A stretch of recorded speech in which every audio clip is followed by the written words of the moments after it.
Welcome in to another edition of the Whiteout Report podcast, the Wednesday night preview edition for Saturday's thrilling matchup between Penn State and Northwestern.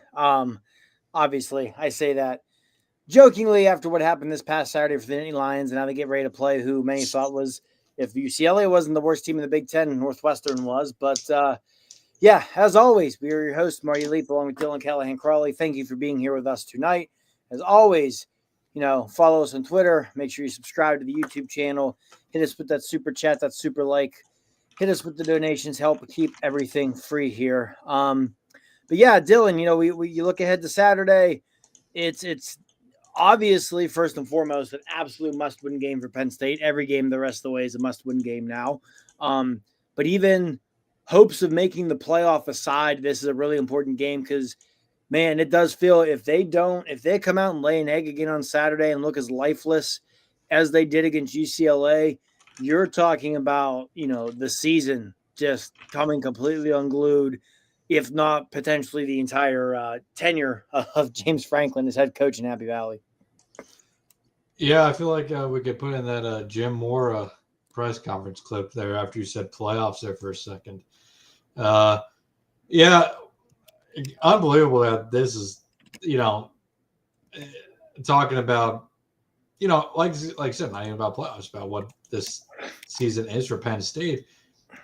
After this, the schedule is not easy based off what we've seen for Penn State. It wasn't easy to begin with. Even if they lived up to expectations this season, this next stretch was still going to make or break the entire season because you got at Iowa, you have at Ohio State, home against Indiana, Michigan State, Nebraska, and Rutgers to finish off the season. Like I said, coming out last week, it's a big question. This team is going to win 7 games based off what we've seen in the last 2 games, and I still think that I can see the bottom falling out here and them winning only 6 games. I really can't. But let's not. We've gone big picture the last few episodes. Let's stick to the actual game this week. But with Northwestern, I mean, you look at this, and both teams are 3-2. Penn State has a better offense so far this season. Northwestern has the better defense despite a better strength of schedule this year. In similar opponents, Northwestern has the advantage at 1-1 versus 0-2. I mean, this is a very much a Twilight Zone type feel to this game, that there's a lot of spots where Northwestern actually has the advantage over Penn State in the stat categories.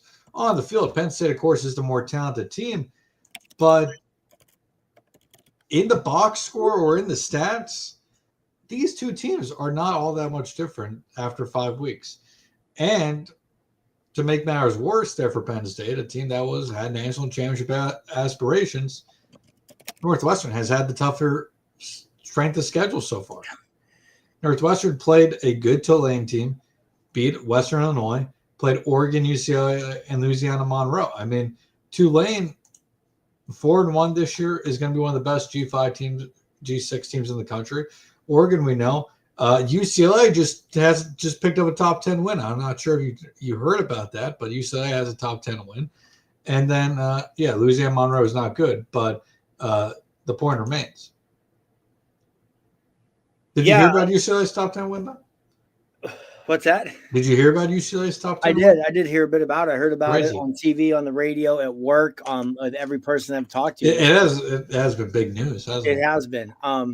But yeah, no, you make valid points that I think just add to the alarmingness for this if you're Penn State. I mean, you've played, you could argue, the weakest schedule of any Power 4 team in the country thus far. So to be 3-2 coming out of that alone is concerning, let alone what happened at UCLA. According to College Football Reference, Penn State's strength of schedule this year, 130th out of 136. Yeah, that's what I would expect. I mean, I saw today that, FPI ranking, it was either FPI or Connolly, I forget which of the two, have FIU in Nevada setting a healthy 134 and 135 out of 136. Villanova's an FCS school. UCLA is at number 81, and that leaves Oregon. So, I mean, yeah, you mentioned Northwestern. It's wild that this is the case. But yeah, on paper, and in no way, shape, or form should this ever be the case for Northwestern compared to Penn State. But it's sadly, there's some areas where you look at it and you're like, man, I might feel more comfortable about Northwestern there, right? This vaunted Penn State rushing attack they were supposed to have coming into the season. Northwestern's averaging 25 more rushing yards per game than Penn State. Points against is almost equal. And again, that's with Northwestern having played a more challenging schedule. So I don't know. The spread on this game is 21.5 points. Like, I'm not sure Penn State's going to score 20 points. I wouldn't trust them to cover 21.5 against anybody right now. Cause like you said, I don't trust them to get to that many against a power 4 defense. And, you know, I was running a little late getting on power 4 defense, not UCLA's power 4 defense. Yeah, but I was running a little late getting on here tonight, getting home from my own kids' practice. But, you know, I'm getting caught up on Penn State's practice notes tonight. No Zion Tracy, no Chaz Coleman, and no A.J. Harris at practice. So just when you think things potentially can't get worse for this defense, let's take 3 of your key contributors, 2 of which are probably future first-round picks, and let's not have them at practice. Apparently Tracy was there in street clothes, so that definitely seems like an injury. Coleman and Harris weren't spotted, which, I mean, could very well be injuries where they're just off getting treatment instead of being at practice. But, you know, it looks like Penn State could be without 2 defensive starters, and, you know, even though Coleman isn't a starter, he's already your second best defensive end. And so, yeah, that's great. Just the other thing beyond that is, I'm sure if you didn't see it, clips, you read about it, but the vibe, and rightfully so, the vibe, but I mean, I've never seen, I don't think, and by I should say we, as a Penn State media, the Penn State media, the Penn State fan base, everybody as a collective that follows this program, have never seen, I think, James Franklin this, for lack of a better word, flustered. Yeah, he looked uncomfortable. Yeah, I mean, that Monday press conference did not give off great feelings about the temperature within the Lash building right now. And what I think is most alarming about that, you go back to 2016, the last time they were in any sort of comparable position to this. Throw the COVID year out. It was the COVID year. I don't care that they won 4-5, whatever. Throw that out. In 2016, going into that Minnesota game where they had the crazy comeback, won it in overtime, and they got red hot, won the Big Ten, didn't lose again to the Rose Bowl. And that started this just 10-year run that, not to shortchange by any means, because of the last couple of games, like this is one of the best 10-year runs in program history. Even going into that game where I'm not convinced if they don't come back and beat Minnesota that day that James Franklin wouldn't have been fired the next day, he wasn't this way, you know, and yeah, I mean, the whole, it's just, things are so much different. And like, I think they seem uncomfortable. It seemed that way all year. And like you said, it's kind of reached a fever pitch now. I think the best way to just really showcase this without, you know, showing, and I don't know if what we're saying would really come off, but if somebody was just watching his press conference for the first time, probably not thinking much about it, but as people who, you know, have been watching these for 10 years, you can tell. But one of the telltale signs in his 11 years, 12 years, whatever it may be at this point, as the head coach of Penn State, I don't think he has ever once forgot to provide the opponent's scouting report at the beginning of his press conference. And he completely blew by it and never realized that he did until he was asked on the very last question of the press conference. This is a guy who's very meticulous. He's every week, every press conference, it's the same formula. For him to completely forget about that portion, I think it's just kind of a sign of where he is mentally right now. I'm sure he's, you know, preparing hard for Northwestern, but you cannot tell me that he is not feeling the heat and the pressure from these last two losses. Yeah, and I think part of that too is, in coaching, everything runs its course, right? Mm-hmm. And 12 years is a long time in college football to be at the same It's job. nothing So, to be ashamed of. yeah, I think, again, this probably go back to that Minnesota game 10 years ago where it was so early in the tenure. And I think James and the coaching staff, they knew a lot more than anyone else did at that point of how close that team really was to turning a corner. But yeah, 12 years in, man, I don't know. And, to turn things back to Saturday, I just looking at some stats here. Again, just the struggles of this offense. So you mentioned the paper comparison between them and Northwestern. I'm looking here. If you throw Joey Schlafer aside, he has one catch for 19 yards and a touchdown in garbage time against, I think it was Villanova. Northwestern. So Penn State's leading receiver in yardage this year is Kyron Hudson, okay, with 208 yards. Northwestern's leading receiver, for comparison, has 375. Khalil Dinkins leads Penn State in yards per catch in terms of regulars at 15. Northwestern has 4 guys averaging at least 15 yards per catch. So just that alone, Northwestern offense guided by Preston Stone, who is, just a journeyman on his second, third school. Yeah, played last year in the first round of the college football playoffs at Beaver Stadium. Yeah, it was with SMU to start the year and got benched, and I think that was at least his second, if not third stop already. So that offense has had a better passing game than Penn State's this year, which is just, again, alarming. Northwestern as a team is averaging more yards rushing per game than Penn State. I mean, now of this group, Katron Allen has been by far the best. He's the leading rusher between both teams. His 7 yards per carry is by far the leading for both teams. But it's just, and even that, like, hey, on Saturday, please feature Katron Allen. Stop limiting him to 8 touches a game or whatever it is. I'm confident in saying if they would have ridden Katron Allen like the feature back he's evolved into, they very well might be 5-0. They will worse be 4-1. And as I said in the postgame show Saturday, I don't even think it's just a matter of utilizing Katron Allen properly. I think if you utilize him properly, you're in turn going to utilize Nick Singleton better. Nick Singleton is going to be better. Stop trying to force Nick Singleton to be something he's not. And I think this is one of the more frustrating aspects of Frank as head coach is he for the last 6, 7, 8 years, he's tried to be a more hands-off head coach. And he talked about in the game that, and this is not the first time he said this, and it won't be the last, I'm sure. But he was asked about Katron Allen and Nick Singleton, and he said, yeah, we needed to get Katron Allen more touches in that game. Okay. That should be something that was painfully clear has been painfully clear throughout the season. And he said that comes down to the offense coordinator and the running backs coach in game plan. Okay, fine. But in the game, when it's that clear, and that's when you, as a head coach, have to get on the headset and say, keep feeding whoever, don't take him out unless, if he's gotten 4 or 5 carries in a row, he needs a breather, fine.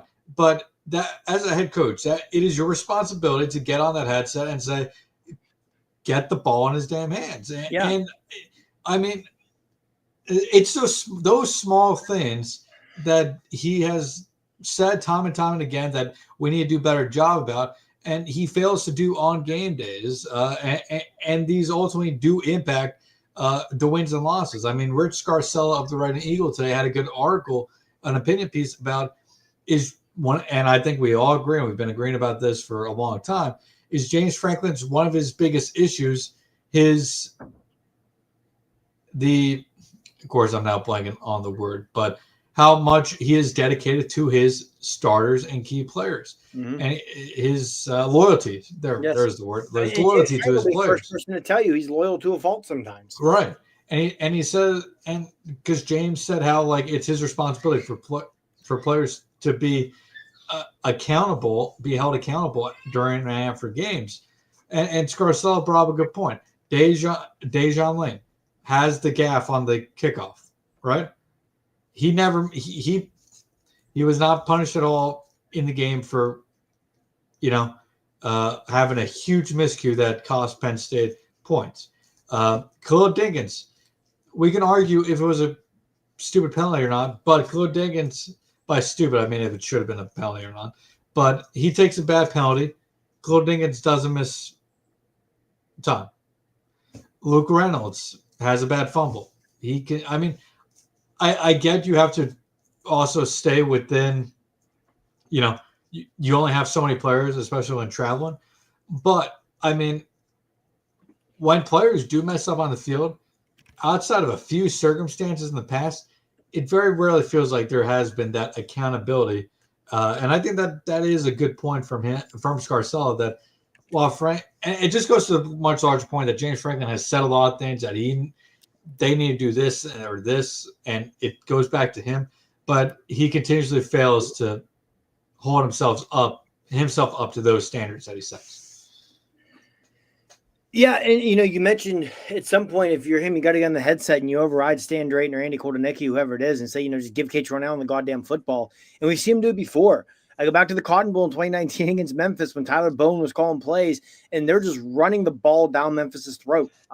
Kate Allen is throwing the ball, and he got on the headset and was like, no, run the freaking ball. Journey Brown's averaging 12 yards a carry. And they did it. Like, when you're head coach, you've got to step in and do that. And Katron Allen is averaging 7 yards per carry, has 9 less carries this season than Nicholas Singleton. That's ridiculous. Again, it's mind-boggling. It's not like there's been any garbage time where like they could just ride Singleton, because outside of one game this season, they've had to play their starters late into games because they can't score in the first half at all. And even if you look late in that Oregon game, when they came charging back and took the lead in overtime, looked like they were going to somehow miraculously win it. Who gave them the lead? Katron Allen against UCLA in the second half when the offense got into the gear. Who did it? Katron Allen. Gary Danielson said it on the broadcast that for 4 years he has felt like Katron Allen is the heart and soul of this team, and they go as he goes. And I don't disagree with that. So I just hope Saturday, I don't care if they come out pissed off and angry and win by 60 like they should. Not that I anticipate that by any means, but I just hope that one thing I want to see offensively is make Katron Allen the focal point of your offense. You're talking about, hey, replacing Tyler Warren. Katron Allen is your best playmaker. He is this year's Tyler Warren. Build your offense around Katron Allen moving forward, because if you're going to have any hope at salvaging this thing, if you're going to have any hope of pulling off the minor miracle of winning out, getting to 10-2 and still making the playoff, it's going to be because for these last 7 games, you build your offense around Katron Allen. Yeah, absolutely. And it's going to be interesting this week because Northwestern's run defense hasn't been great this season, 150 yards allowed per game. UCLA is worse than that. 150 yards per game, 4.8 yards per carry. But like you said, UCLA's run defense was worse than that, and they still struggled. So, we'll see.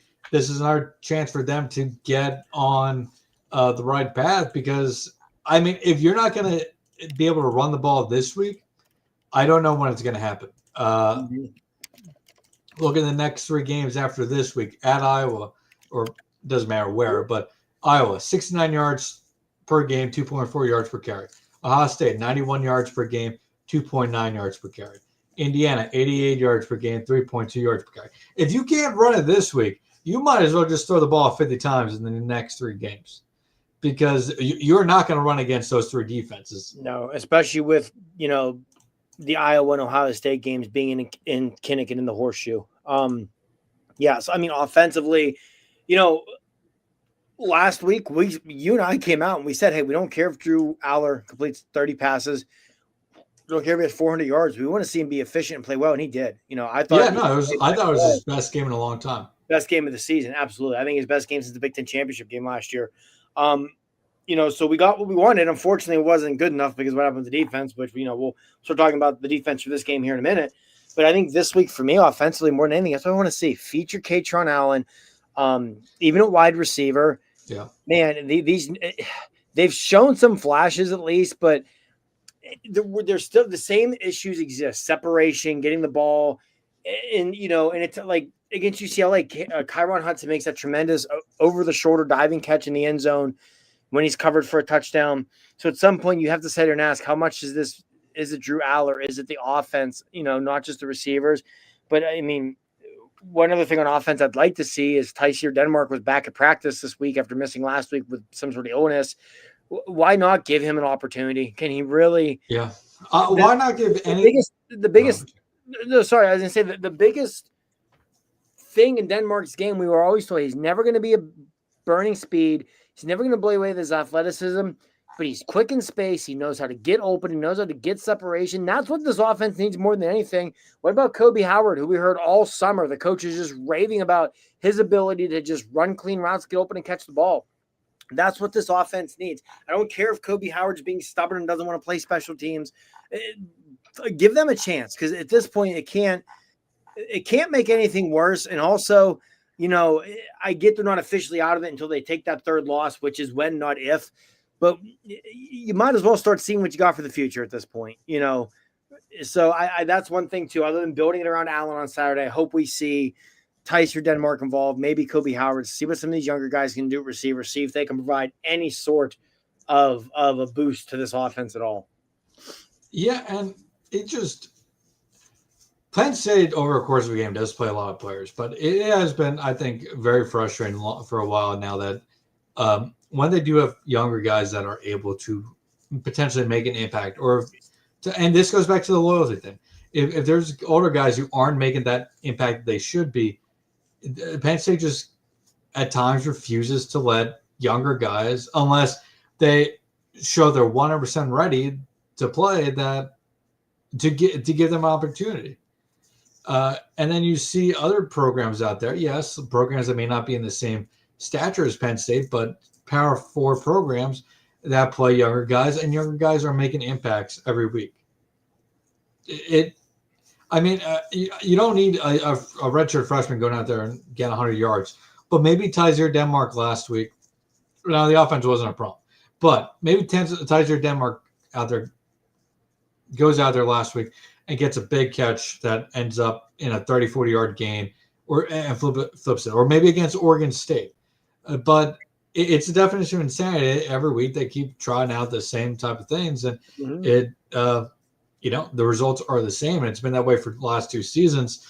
And it's just really intriguing overall as a bigger picture item here real quick.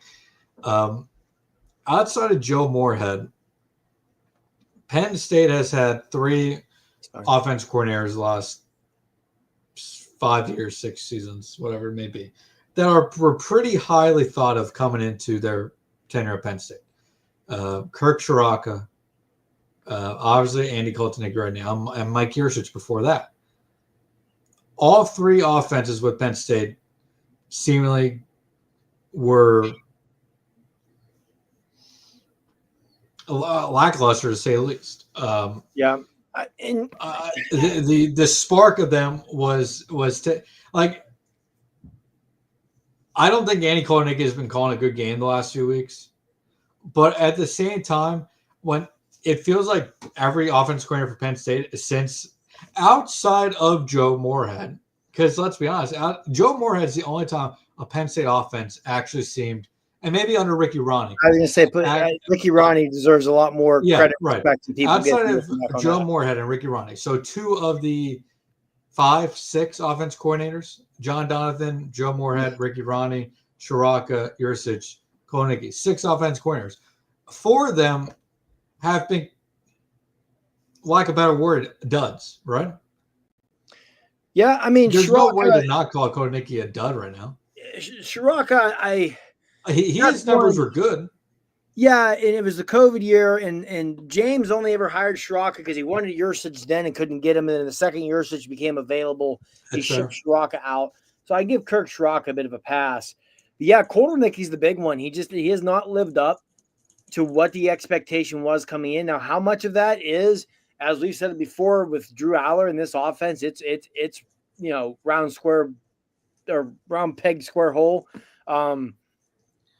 And he definitely doesn't seem to trust Drew Aller. That's for certain. There's definitely been instances. Except with an RPO at the end of the game. Yeah, there's been instances where it's like, hey, you let your quarterback win you the game here, and he hasn't done it.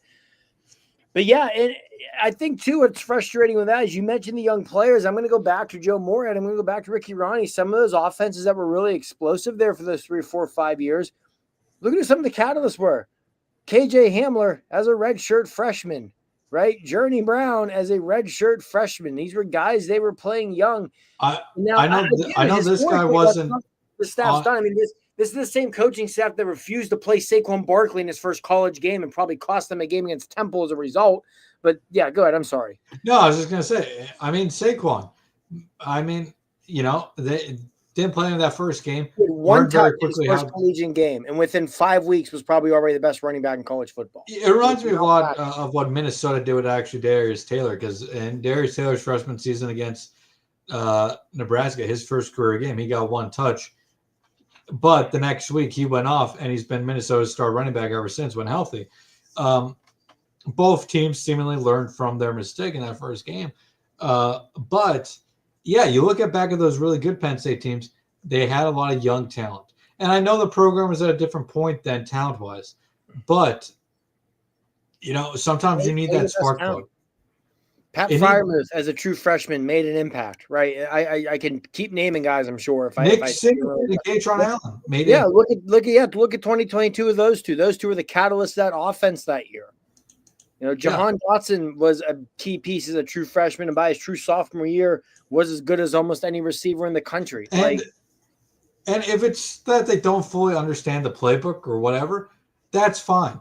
But if there's things up for them, if they've got the ability exactly, to make plays, if there's 5 or 6 plays that they have down, use them on those 5 to 6 plays. Yeah.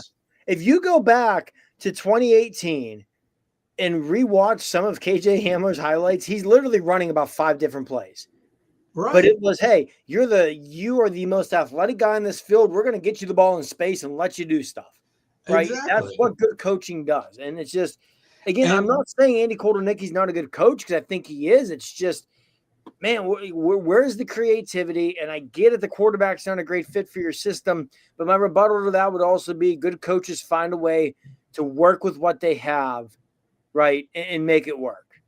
And where I was going with the offense coordinators is that it seems like every time an offense coordinator comes to Penn State, their creativity gets zapped.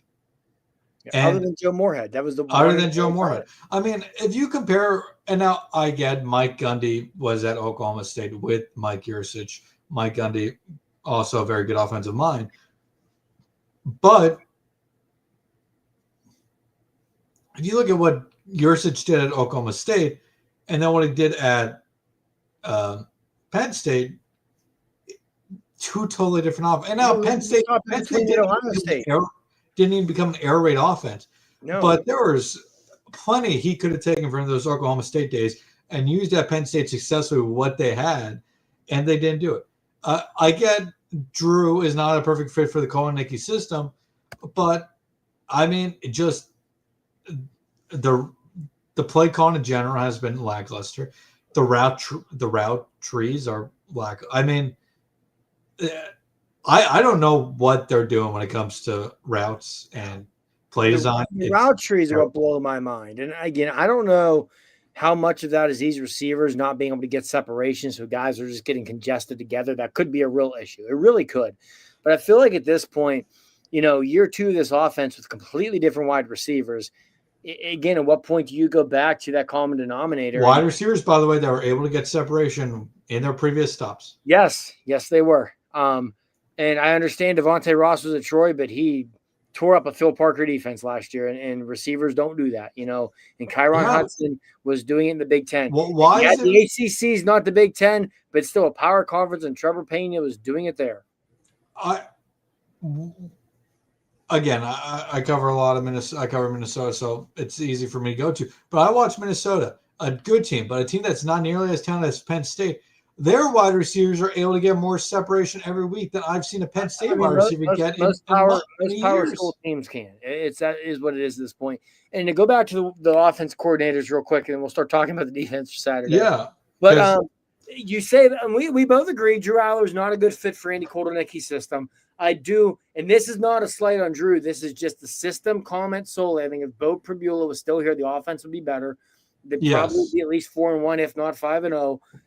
Revisionist history, obviously. Well, maybe But because Drew, it doesn't stop the defense from collapsing last week. yeah, but if you beat Oregon, I don't think the defense gives up against UCLA is what I'm getting at. That's fair. That's fair. Drew should have been the perfect fit for Mike Yurcich's offense, right? He was his hand-picked guy. You can say what you want about Mike Yurcich as a play caller at the end. The guy knew quarterback play. He turned Sean Clifford into an NFL quarterback. The guy knew how to coach quarterbacks. Look at his list of guys at Oklahoma State that were just continually being churned out into the league at quarterback. And even then, after that terrific start against WVU in 2023, that offense was never the same, even with Drew Aller.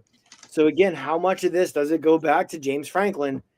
It just in whatever type of influence he has on this offense, because Penn State offensively has not had an identity since Ricky Ronne left. Because when Joe Moorhead was here, and then Ricky Ronne really built off of that, put his touches on, but similar, push the ball down the field, chunk plays, big plays, stretch the field, get the defense wide, create running lanes, take advantage. That's what this offense was for that 4 or 5 year stretch, whatever it was, from 16 through 19, where they were putting together some of the best offenses in school history. Yes, it helped that you had Saquon Barkley and Chris Godwin and Mike Gesicki and Pat Freiermuth and KJ Hamler and Jahan Dotson and Journey Brown, and I can go on and on. But again, this offense has the talent to be able to be that way, and it's just not. I go back to, I wonder how much of James Franklin, or when he brought Moorhead in, James knew his job was on the line with that Moorhead hire, so he would let Moorhead run the offense. Ricky Ronne, who is like a brother to him, I'm pretty certain Ricky's the godfather for one of his girls. Like he was going to trust Ronne completely to be the head coach of that offense still.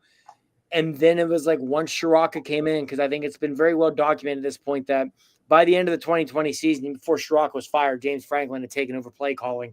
And it's like ever since then, he's never been able to fully give things back up to the offensive coordinator. And it makes me wonder how much of the struggles we've seen the last 3 years now, going back to 2023, are because of the involvement of James Franklin. For me, and yeah, we're going to go defense real quick here. But for me, that's the thing. It's like, I forget who said it, but when Kolnicki got hired, somebody said that, yeah, if this one doesn't work out, then you have your answer of why it does. It has to be James at that point. Yes. Kolnicki was widely considered the best offense, one of the best offense coordinators in college football before he came to Penn State. Yes, Big Ten defenses are better than the Big 12, but it's two wildly different offenses, even just the creativity itself. Building off that, it'll be interesting to see. Going back to just Northwestern's defense, we talked about it, 146 rushing yards allowed per game, 4.8 yards per carry.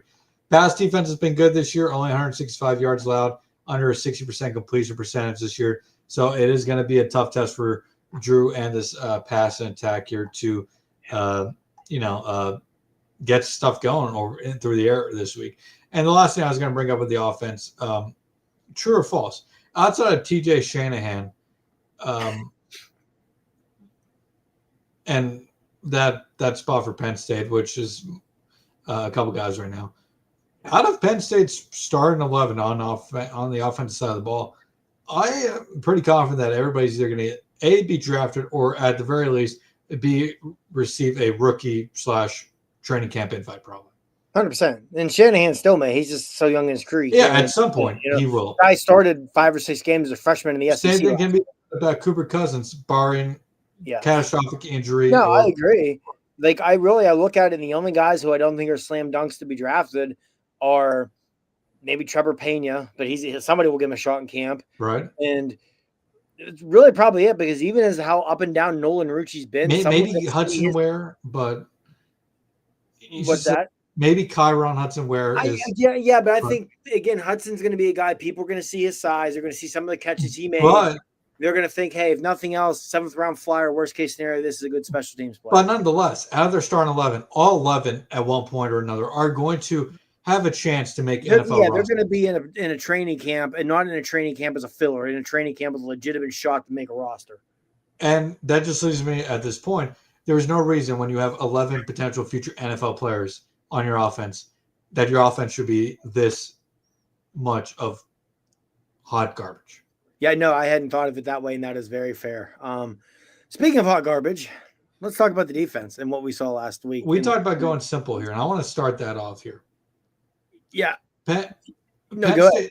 and it goes back to linebacker where Penn State desperately missed Tony Rojas last week. And it's just we were talking about simplifying stuff for wide receivers who may not have a full playbook, right? And they're talking about young linebackers, inexperienced linebackers, and how this is a complex system.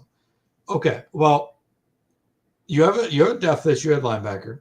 You have young linebackers. It's a complex system. So what is something you can do to improve your chances of being successful on defense and getting those guys on the field so you're running out there more than just 2 or 3 linebackers? You simplify the defense.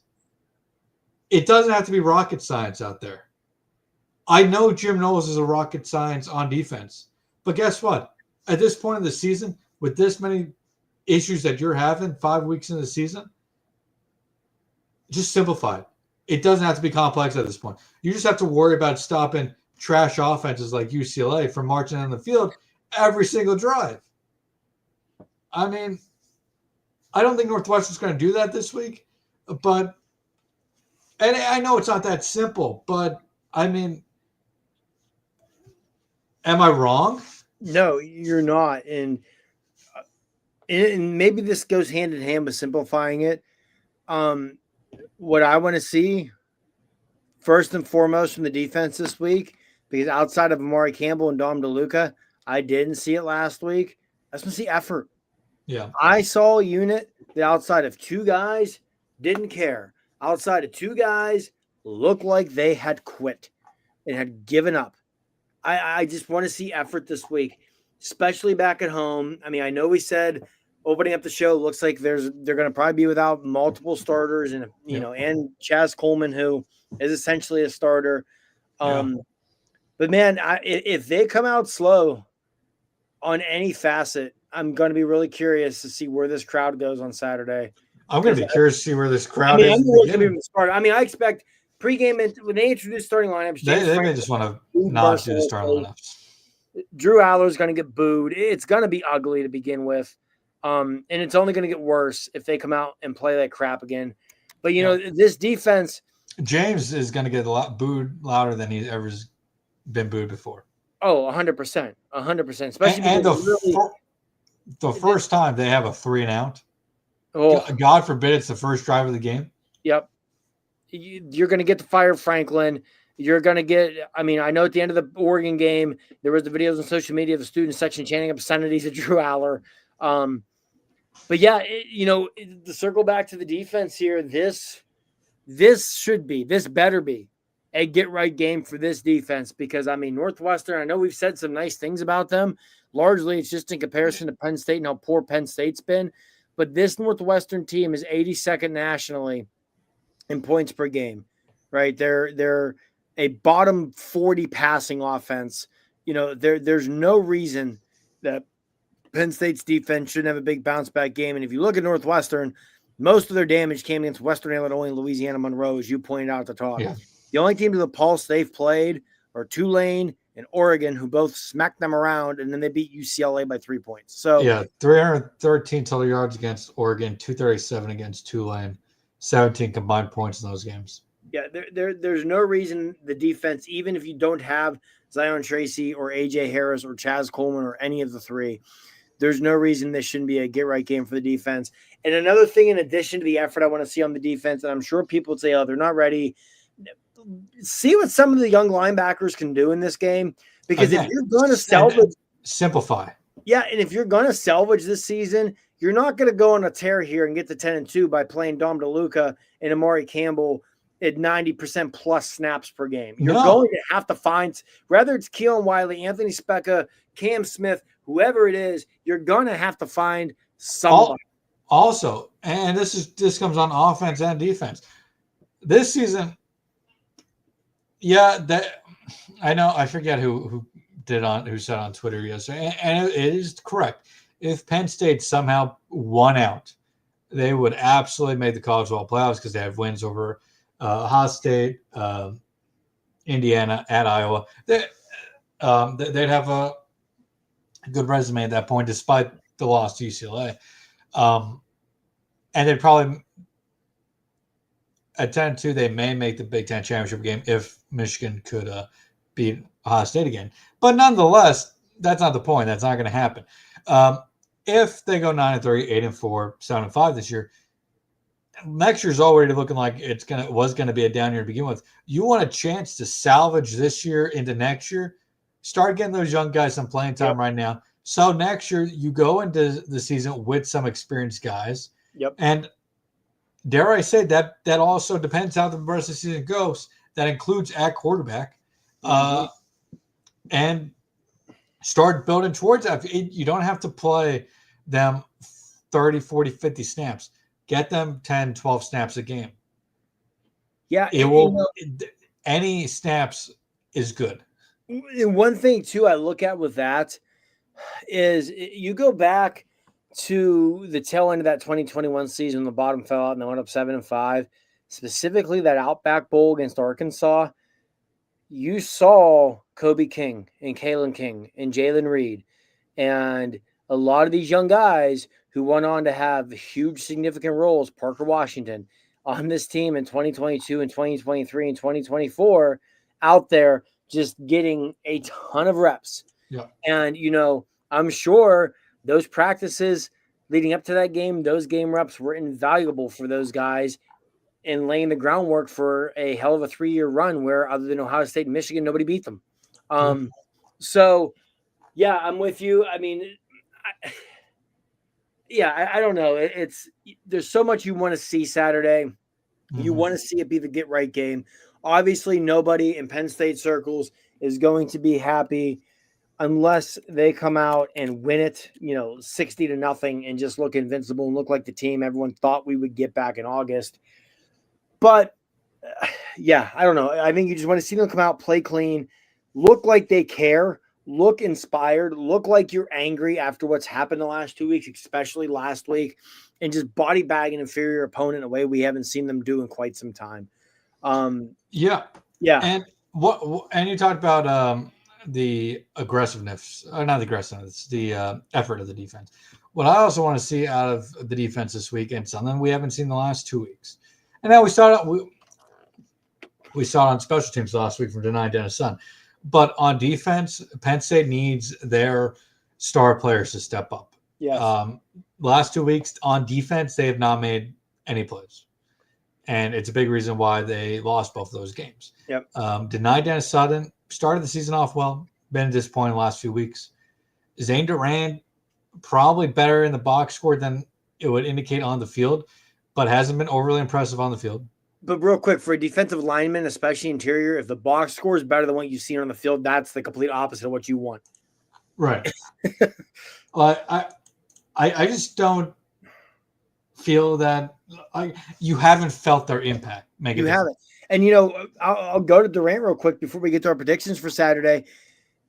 Again, go back to Oregon. That fumble in overtime. If Zane Durant is this game-wrecking menace in the middle like we'd seen in the past, and he's pushing the guard back into the backfield like you would want to see, Oregon probably doesn't recover that bad snap. And Penn State probably wins that game, and God only knows what kind of conversations we're having about this team right now.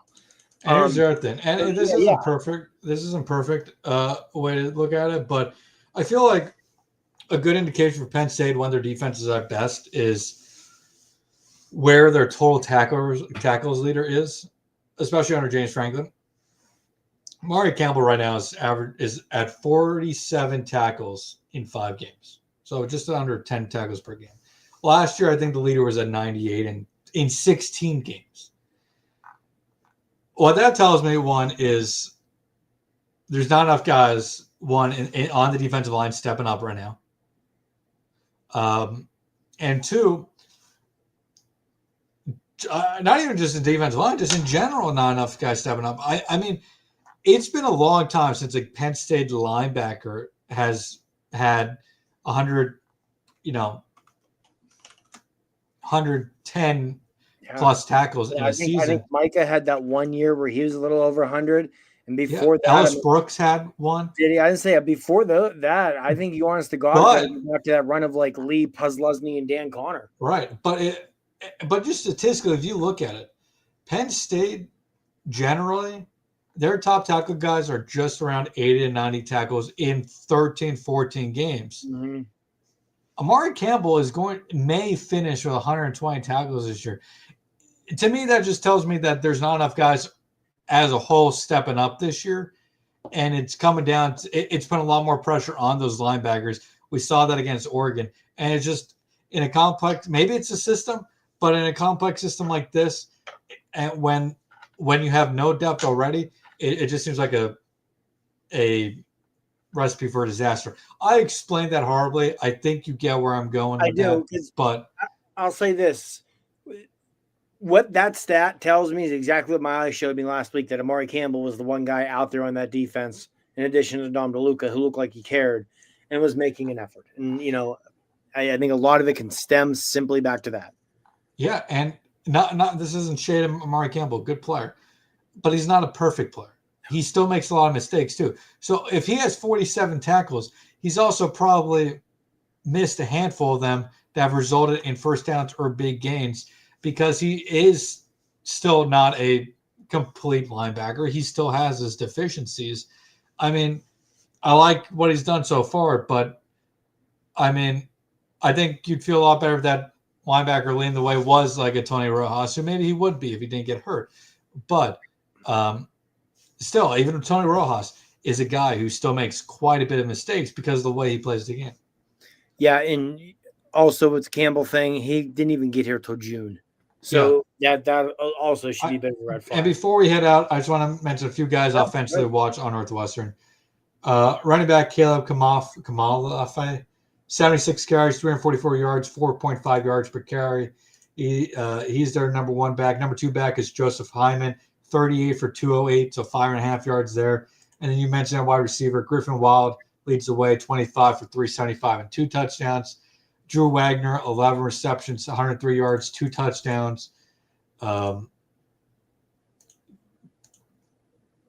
that guy's – you got to go look at Griffin Wild's photo. That is something. I am pulling it up now. Hunter Walsing has 10 for 109. Joseph Hyman, that running back, 10 for 59. So they will spread the ball around quite a bit. Drew Wagner Griffin Wild he looks like a Northwestern kid. Well, he's originally a South Dakota State player, I see. But yeah, he screams athlete at Northwestern. He's got the Annie haircut going on and everything. Yeah, he looks like a kid who would go to Northwestern. So good for him. But so for Saturday, oh boy. Let's attempt to take a stab at this with our offensive, defensive MVPs and our game score prediction. Dylan, as always, I will let you have the honors of leading us off here before we wrap things up. I feel so honored. So honored. This is 1 week where I don't even want to try and stab first. So spread is 21.5 in favor of Penn State. 12.5 first half spread, by the way. I would not touch that number. I can tell you that much. I would take Northwestern on that one. Over under 47.5 here. I like the under, by the way, for both these teams. I do too. Give me Penn State to win like a really ugly one.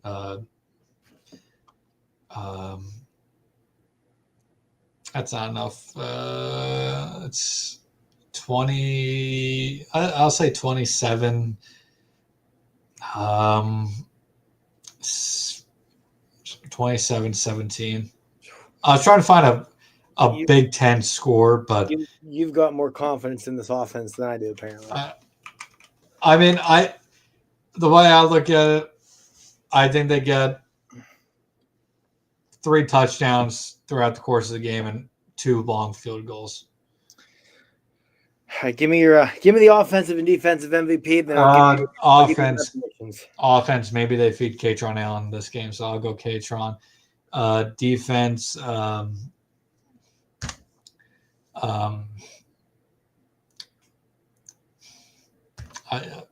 Amari, I don't know. Zane Duran. Let's see if Zane Duran shows up this week. Well, defensively, I was kind of on the same train of thought, so I'll go there. I'm going to say deny Dennis Sutton. I'd like to think that your senior leader steps up this week, sets the example, sets the tone for the whole team defensively, takes over, does not let Northwestern find any sort of success, be the game record that we haven't seen since the non-conference. Offensively, oh boy, I was going to go K-Tron myself, but change it up. I'll say Drew. I'll say he comes out and finds some success against Northwestern again. Then score-wise, I'm with you. I think it's ugly. These games are always ugly between these two. I mean, they played a couple years ago in that monsoon at Beaver Stadium. That was like 13-9, something weird. They played on your wedding day, I remember, because I remember Clay and I trying to keep tabs on the game while driving from his apartment to your wedding, and that game was also just disgustingly sickening, awful to watch and suffer through. I'm going to say they win it. I'll give you a Big Ten score. I'll give you a Penn State Northwestern score. I don't know how they're going to get to this. I honestly don't. I'll say it ends up 19-15. I don't know how they're going to get there. There's going to be safeties. There's going to be field goals. There's going to be stupidity. That's how they get there. But I'll say Penn State wins it 19-15. But, yeah, unless you have anything else, Dylan, I think that'll do it for us tonight. No, do you? Good if you do. I'm just going to check the weather because I do remember not last year, but I remember maybe it was a couple of years ago when these two teams met. Yeah, they played in like a monsoon. It was monsoon. It was the Rose Bowl year because they played the following year on your wedding day. That was in they played in a monsoon in State College, and there's like 6 fumbles in the game. There was. So I just want to check the weather because that would change the score quite a bit. It looks promising. Yeah, it looks fine. So yeah, I'll stick with that. But yeah, these games tend to be weird. So they do. Northwestern and Iowa, they're always the two games that are weird. And that's who Penn State has back-to-back weeks. I guess it's the curse of the old Big Ten West. But yeah, for Dylan, I'm Marty. That'll do it for tonight. Thank you as always for joining us here on the Whiteout Report podcast. Hopefully the next time we talk to you, we will be discussing a Penn State victory once again and not discussing Penn State laying an egg against a god-awful team for a second game in a row because oh man, if we're discussing that for a second game in a row, I think it might be safe to build that episode around who our next the next head coach hot board would be. So we'll talk to you all soon and enjoy the rest of your week.